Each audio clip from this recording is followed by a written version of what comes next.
Hey everyone, I'm out here in the garage and what I'm going to be doing today is replacing the brushes on the Chicago Electric multifunction tool. So stay tuned.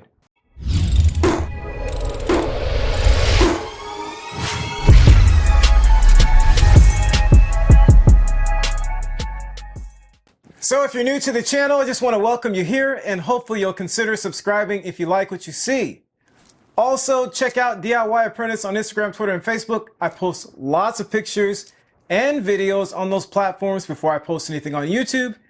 And occasionally I'll post things on those platforms I don't post on YouTube. Also, check out the website at DIYapprentice.com. And don't forget to hit the like button if you like this video. Alright, so this is my Chicago Electric multifunction or oscillating tool. I've had this tool for I think about 9 years, which is pretty impressive for a Harbor Freight tool that it would last that long. It worked great, and then I went to a relative's house to do some work, went to turn it on, and it would not work. So I figured, oh well, you know, it's been a nice run, time to look for a new best friend, and I started shopping for tools. And then I thought about it, I said, you know what, I've never replaced the brushes on this tool. Maybe that's my problem. So, let's get into it. When I reviewed the Porter Cable PCC impact driver, I discussed brush versus brushless functionality, so I'll include a link to that video if you want to check it out.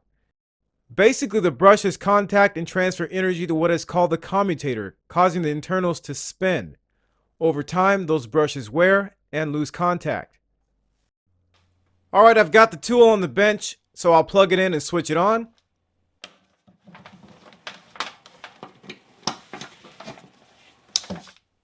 Nope, not happening. Here are the new brushes that were included with the tool when I purchased it. I'm surprised 9 years passed before I had to replace them. I would say I use this tool about once a month on average. The brushes are located at the rear of the tool, so these 3 Phillips screws need to be removed with the number 2 Phillips screwdriver. The screw near the cord is shorter than the other 2.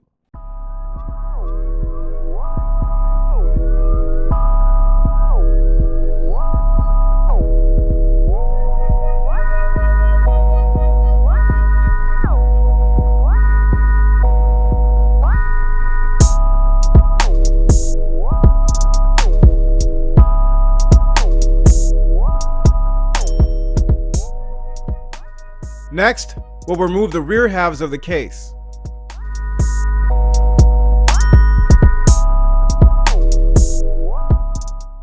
Here's the location of the 2 brushes, and to remove them, a small screwdriver seems to work best.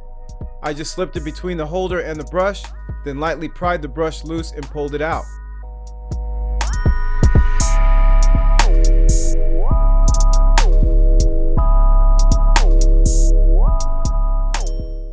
While I had the tool open, I took the opportunity to clean it out with compressed air so that heat doesn't build up and cause a more catastrophic failure.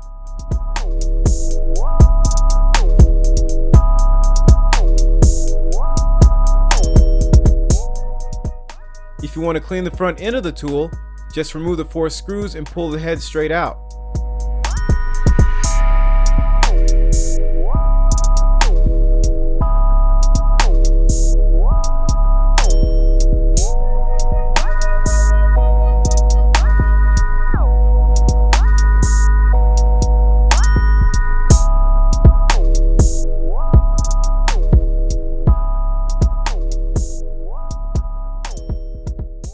I didn't record reinstalling the head. It simply slides back in place, then the 4 screws get reinstalled.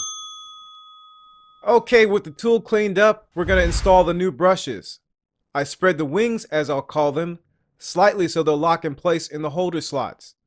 One thing I noticed is that it appears the slot on the brushes needs to be facing away from the head of the tool so that they slide down far enough to contact the commutator. Otherwise, the tool will not work.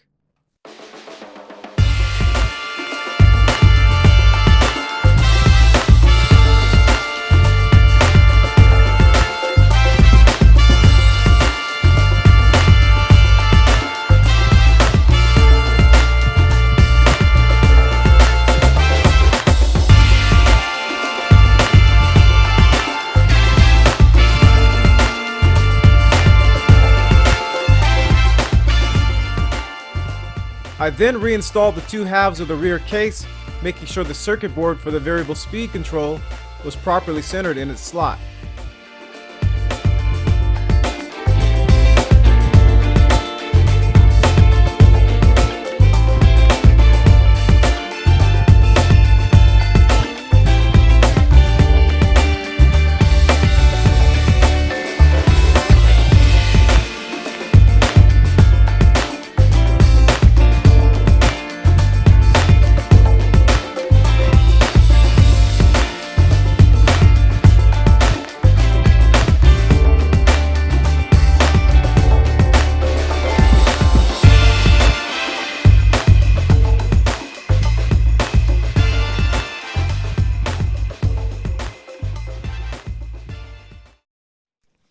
All right, so the moment of truth, we're going to plug the tool in and turn it on.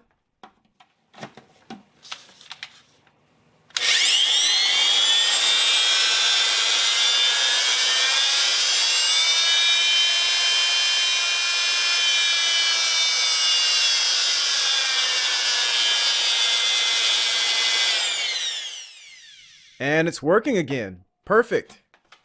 All right, so there you have it. There's replacing the brushes on the Chicago Electric multifunction or oscillating tool. I am very happy to have this working again. I thought I was going to have to put this one in the graveyard, but it is still here. It's still functioning. It's been resurrected and it is ready to go.